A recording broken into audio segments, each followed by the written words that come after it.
ஆமா ஆமா, நீ கண்டிப்பா அவங்கள மிரட்டியிருப்ப. அண்ட் ஐம் ஷூர் ப்ரெஷரோட சேர்ந்து பணத்தையும் இவளுக்கு கொடுத்துருப்ப. அதனால தான் இப்படி நடிக்கிறா, அப்படிதானே? ஒரு வேலை பண்ணலாம் மாமா, அவங்களோட பர்ஸை செக் பண்ணுங்க. உண்மை என்னங்கிறது இப்ப தெரிஞ்சு போயிடும். நான் இப்பவே பார்க்குறேன். இதான உன் பர்ஸு?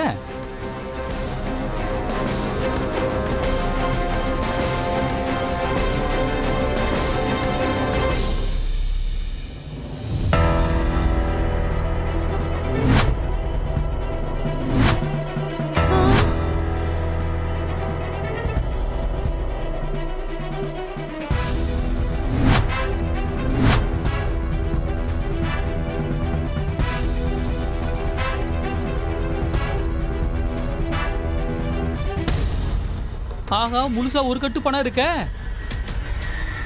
அப்போ பணத்துக்காக தான் இந்த வேலையை பண்ணியிருக்கா?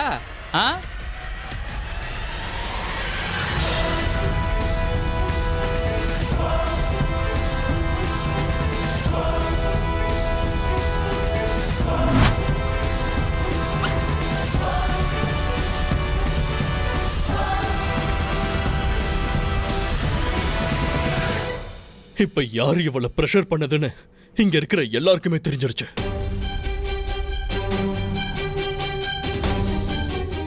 நீங்களும் இவளும் தான்.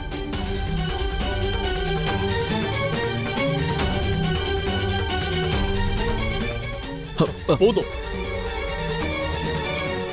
நீங்க இன்னும் ஒரு வார்த்தை பேசாதீங்க. தயவு செஞ்சு நான் சொல்றத கேளுங்க. அவ போய் சொல்றா. ஏதோ ஒண்ணு நடந்திருக்கு, அதனால தான் அவ பயப்படுறா. நான் அவகிட்ட அது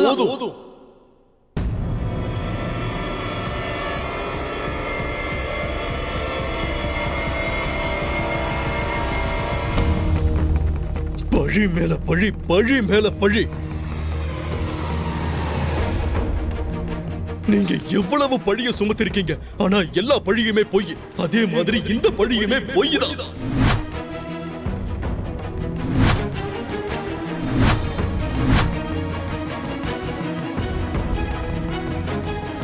ஒரு விஷயத்தை பத்தி 4 பேர் பொய்யே பொய்யேன்னு சொல்லிக்கிட்டே இருந்தாலும் அது பொய்யா தான் இருக்கும். இப்ப அந்த ரஞ்சன் விஷயத்தை விட்டுறலாம். ஆனா இந்த பொண்ணு உன்னை பத்தியும் சக்தி பத்தியும் ஏன் பொய் சொல்லணும்?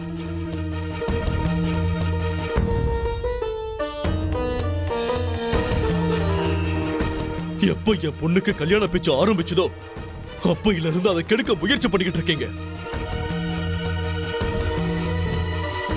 எதுக்கு? ஏன்னா இந்த சம்பந்தம் சரியில்லைன்னு தெரியும். எனக்கு நல்லாவே தெரியும் இந்த ரஞ்சன் உங்க பொண்ணுக்கு சரியானவனே இல்ல. ஏன்னா அவன் ஒரு மிருகனு எனக்கு நல்லா தெரியும். போதும்.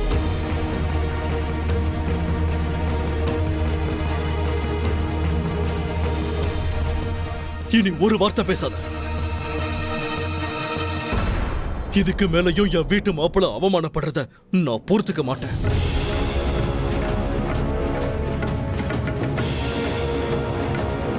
இங்க பாருங்க டாக்டர், இது எங்களோட வீட்டு பிரச்சனை. இத நாங்க பார்த்துக்கிறோம்.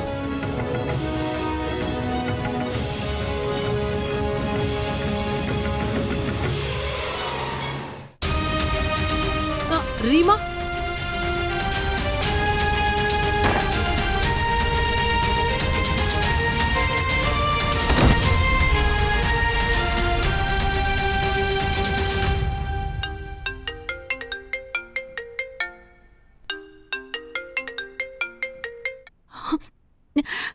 நான் உங்களுக்கு எத்தனை தடவை போன் பண்றது? நீங்க ஏன் போன் எடுக்க மாட்டீங்க? இங்க என்ன நடக்குதுன்னு உங்களுக்கு தெரியுமா? ஐயோ ரீமா, இங்க என்னெல்லாம் நடக்குதுன்னு உனக்கு தெரியாது.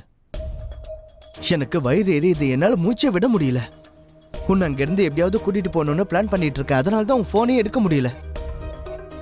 இப்ப நீ டைம் வேஸ்ட் பண்ணாம சீக்கிரம் வா, இல்லனா உனக்கு அந்த ரஞ்சனோட கல்யாணம் ஆயிடும்.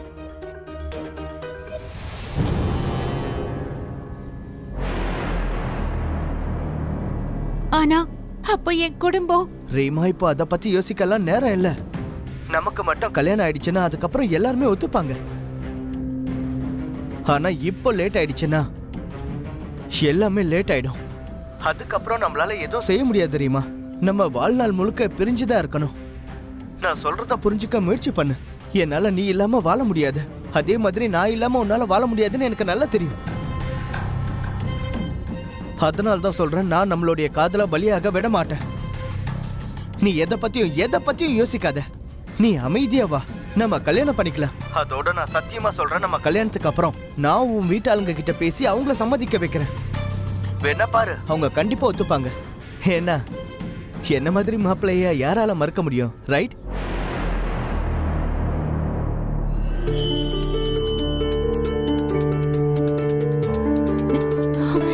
சரி, நான் எங்க வரணும்? இங்க ஒரு கடத்தெரு இருக்கு, அங்கதான்.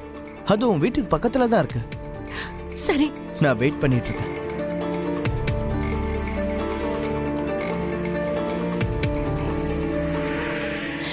சோ இதுதான் என் பிளானோடைய நெக்ஸ்ட் பார்ட். இதுதான் சக்திக்கு நடக்க போற 2 பக்க அட்டாக். நாலா பக்கமும் அவளை நான் சூழ்ந்துருவேன், நல்லா அடிப்பேன். அவ தப்பிச்சு போக எந்த பக்கத்திலையும் நான் அவளுக்கு வழிய விட மாட்டேன். ஜோதி, உனக்கு என்னாச்சு? நீ எங்களுக்கு ஹெல்ப் பண்ணணும்னு தானே நினைச்சேன். நாங்க உனக்கு பிரஷரே பண்ணலையே. சொல்லு, திடீர்னு என்ன ஆச்சு? அடடா, கலக்குறீங்க டாக்டர் சிவா. இன்னும் நல்லா பயமுறுத்துங்க. அப்பதானே இவ மறுபடியும் போய் சொல்லுவா, மறுபடியும் எங்க மேல பழி போடுவா. இப்படிதான் பயமுறுத்தி மிரட்டி இந்த உலகத்துல இருக்கிற எல்லா பழியையும் ஏன் மச்சான் மேல போட்டுட்டீங்க? நான் தான் சொல்லிட்டேன்ல, இது எங்களோட குடும்ப பிரச்சனை, நாங்களே இத பாத்துக்கிறோம். இல்ல, இது உங்க வீட்டு பிரச்சனை இல்ல. சரியா தப்பாங்கிறது தான் பிரச்சனை. அதோட தப்பு நடக்கிறத என்னால பாத்துட்டு இருக்க முடியாது. இது உங்க வீட்டு பிரச்சனை மட்டும் இல்ல, இது என்னோட பிரச்சனையும் தான். ஏன்னா உங்க பொண்ணை என் தங்கச்சின்னு சொல்லியிருக்கேன். அதோட அவளுக்கு தப்பு நடக்கிறத என்னால பாத்துட்டு இருக்க முடியாது. போதும், இன்னும் ஒரு வார்த்தை பேசக்கூடாது.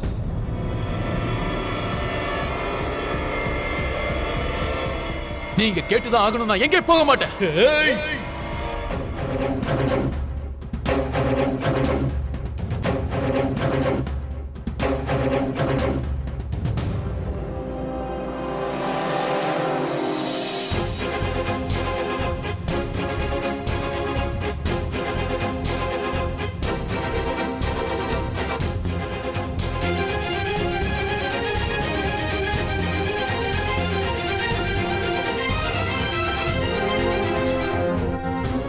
அது எப்படி நீ போக மாட்ட?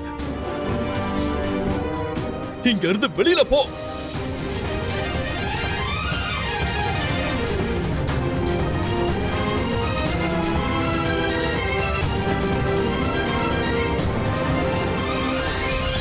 சக்தி, உன் சித்தப்பா போய் புடி. பிரச்சனை எல்லாம் மீறி போயிட போகுது.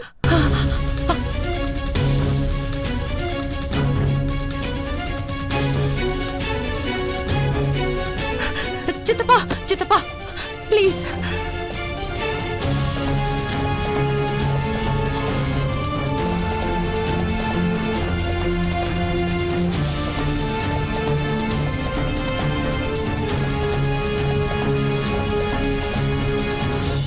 எல்லாத்துக்குமே எல்லன்னு ஒண்ணு இருக்கு சக்தி. நான் வேலை செய்யற இடத்துக்கு தான் நீங்க முதலாளி, ஆனா என்னோட வாழ்க்கைக்கு இல்ல. நான் எப்படி வேலை செய்யணும்னு நீங்க தாராளமா கட்டளை இடலாம், ஆனா வாழ்க்கையை எப்படி வாழணும்னு நீங்க கட்டளை இட முடியாது.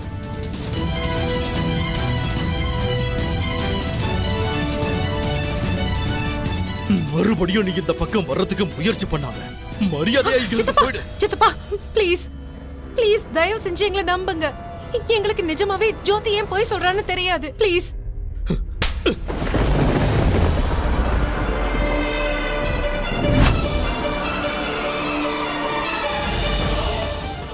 அப்பா,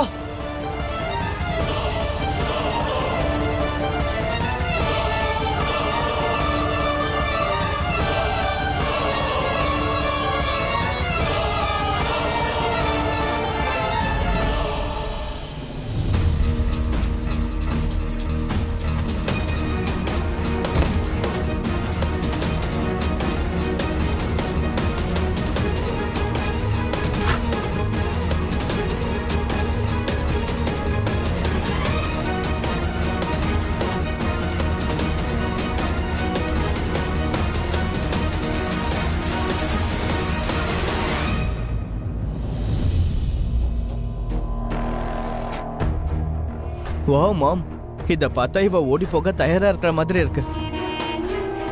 ஆனா இப்ப இவள என்ன பண்றது? அத பத்தி நீ கவலைப்படாத. இவளோட வெட்டிங் கிஃப்ட நான் ஏற்கனவே முடிவு பண்ணி வச்சுட்டேன்.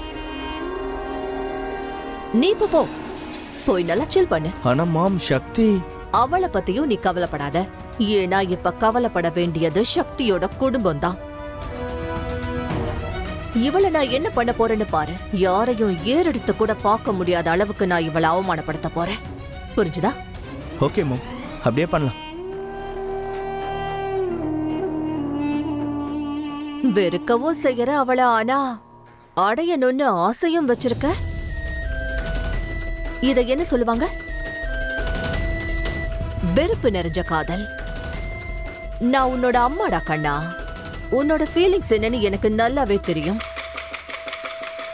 ஆனா இனி சக்திக்கு நடக்க போறத பார்த்து அதுக்கப்புறம் உன்னோட எல்லா ஃபீலிங்ஸுமே முடிஞ்சு போயிடும்.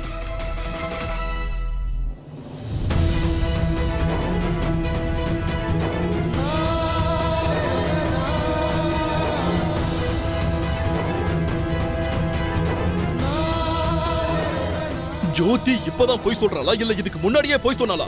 என்னங்க இது? நீங்க என்ன பண்றீங்க? சக்திய கைவோங்கிறவள வச்சுக்காதீங்க, இல்லைன்னா நல்லா இருக்காத சொல்லிட்டேன். என்ன பண்ணு? என்ன அடிப்பியா? என்ன பலார்னு அடிச்சிருவியா? கைய ஓங்கடா பார்க்கலாம். என்ன அடி சொன்னா கேளுங்க. வேணாம் வேணாம் doctor Siva. Doctor Siva please அமைதியா இருங்க. இவரே என்னோட சித்தப்பா, இவரே என்னோட அப்பா.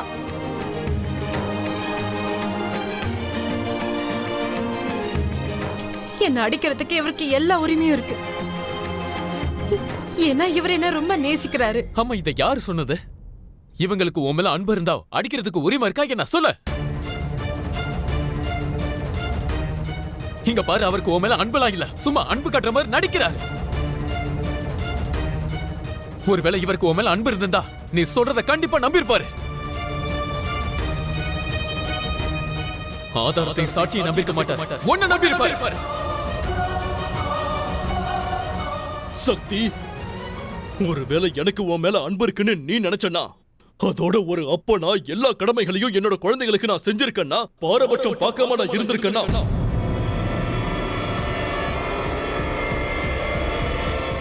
அப்ப இன்னைக்கு நான் இல்ல, நீ இவனை வீட்டை விட்டு வெளியில அனுப்பணும்.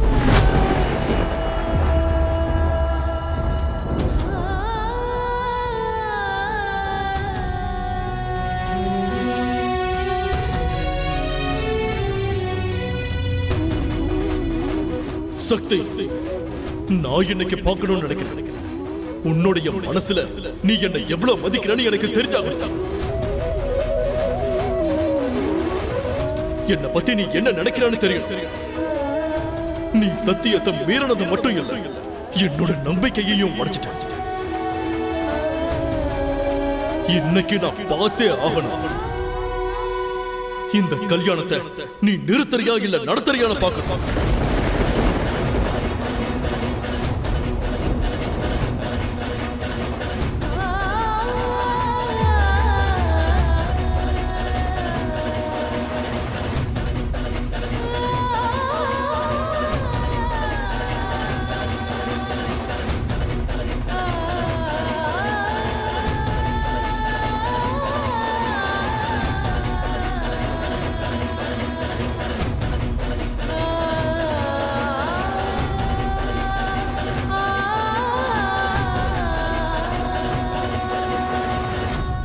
நான் இன்னைக்கு பார்க்கணும்னு நினைக்கிறேன். உன்னுடைய மனசுல நீ என்னை எவ்வளவு மதிக்கிறன்னு எனக்கு தெரிஞ்சாகணும். இன்னைக்கு நான் பார்த்தே ஆகணும். இந்த கல்யாணத்தை நீ நிறுத்தறியா இல்ல நடத்தறியான பார்க்கணும்.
I'm sorry.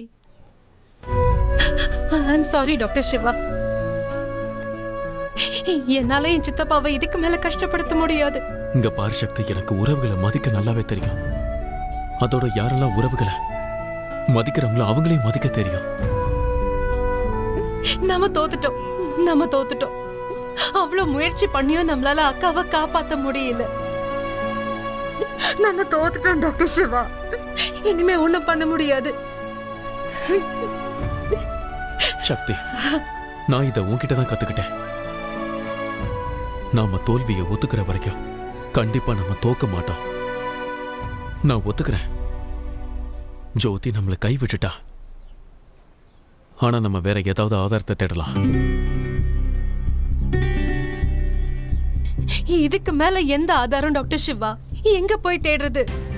நம்ம கிட்ட இப்ப டைமே இல்ல. அந்த ரஞ்சன் போட்ட பிளான் அப்படி. இனிமே நம்மளால எதுவும் செய்ய முடியாது. செய்யலாம், நம்மளால வேற ஆதாரத்தை தேட முடியும். அப்படின்னா உனக்கு ஞாபகம் இருக்கா, ரஞ்சனுடைய அம்மா எங்க இருந்ததா சொன்னாங்க? எங்க ஊர்ல வந்து நீங்க கேட்டு பாருங்க. என் புள்ள ரஞ்சன் எந்த பொண்ணும் ஏறெடுத்து கூட பார்க்க மாட்டான். பராய்பூர். நல்லா யோசிச்சு பாரு, ஜோதிக்கு என்ன சொன்னா? ரஞ்சன் அவனோட ஃபேமிலியோட நிம்மதியா ஷிவ்பூர் அசோக் விஹார் காலனில இருக்கேன்னு சொன்னா. பலமுறை என் குழந்தைய ஸ்கூல்ல விட போகும்போது நான் அவனை அங்க பாப்பேன், ஸ்கூலுக்கு பக்கத்துல. அவன் ஃபேமிலியோட இங்கதான் பக்கத்துல எங்கேயோ இருக்கான் போல இருக்கு சார். டாக்டர் சிவா, நீங்க என்னதான் சொல்ல வரீங்க? அது என்னன்னா, அந்த ரஞ்சன் ஓல்ட் பனாரஸ்ல தான் இருக்கான். அப்படி இருக்கும்போது ஜோதி எதுக்காக வேற பேர சொன்னா? அப்படி இருக்கும்போது அதோட அவையே ரஞ்சனை ஆர்வி ஸ்கூல் கிட்ட ஏன் பார்த்திருக்கா? ஒருவேளை நான் யோசிக்கிறது உண்மைனா இந்த கல்யாணம் நடக்கக்கூடாதுன்னு நம்ம மட்டும் இல்ல, வேற ஒருத்தவங்களும் நினைக்கிறாங்க. எனக்கு ஒன்னும் புரியல டாக்டர் சிவா. இப்ப என்னால உனக்கு புரிய வைக்க முடியாது. ஆனா அவனுக்கும் அந்த இடத்துக்கும் ஏதோ ஒரு கனெக்ஷன் இருக்கு. அவ இது வரைக்கும் அந்த இடத்தை பத்தி எதுவுமே சொன்னதில்ல. இல்ல, நான் என்ன நினைக்கிறேன்னா, அவனுக்கும் அந்த இடத்துக்கும் ஏதோ கனெக்ஷன் இருக்கு. அவன் நம்ம கிட்ட மறைக்கிறான்.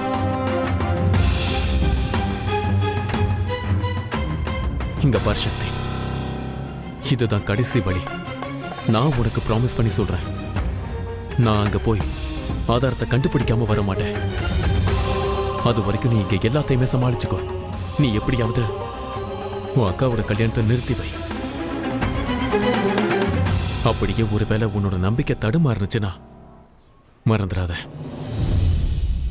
சிவமும் சக்தியும் ஒன்னா இருக்கும்போது என்ன வேணாலும் செய்யலாம். எக்ஸாக்ட்லி.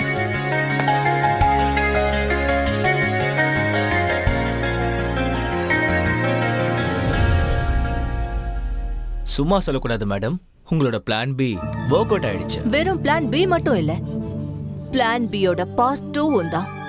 பிளான் பியோட பார்ட் 2வா? வாவ் மேடம், உங்க மண்டையில எவ்வளவு பிளான்ஸ் ஓடும்? அந்த பார்ட் 2 என்னன்றத நீ தெரிஞ்சுக்க விரும்பலையா? என்னது மேடம்? உன்னோட வருங்கால பொண்டாட்டி வீட்டை விட்டு ஓடிட்டா.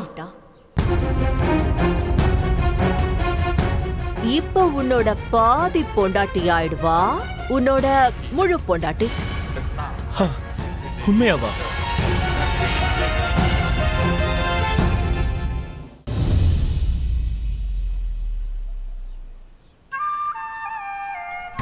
டாக்டர் சிவா, இப்ப எல்லாம் உங்க கையில தான் இருக்கு.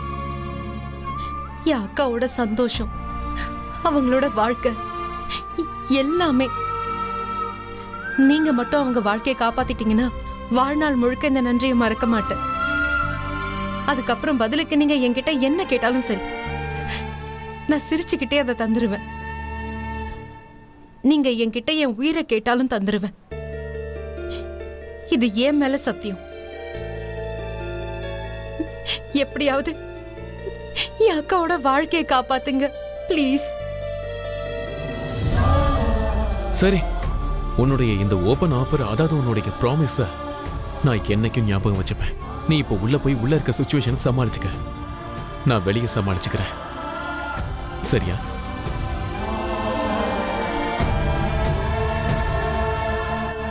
ஞாபகம் இருக்குல்ல பார்ட்னர், சிவாவும் சக்தியும் ஒன்னா இருந்தா பயப்பட வேண்டிய அவசியம் இல்லை.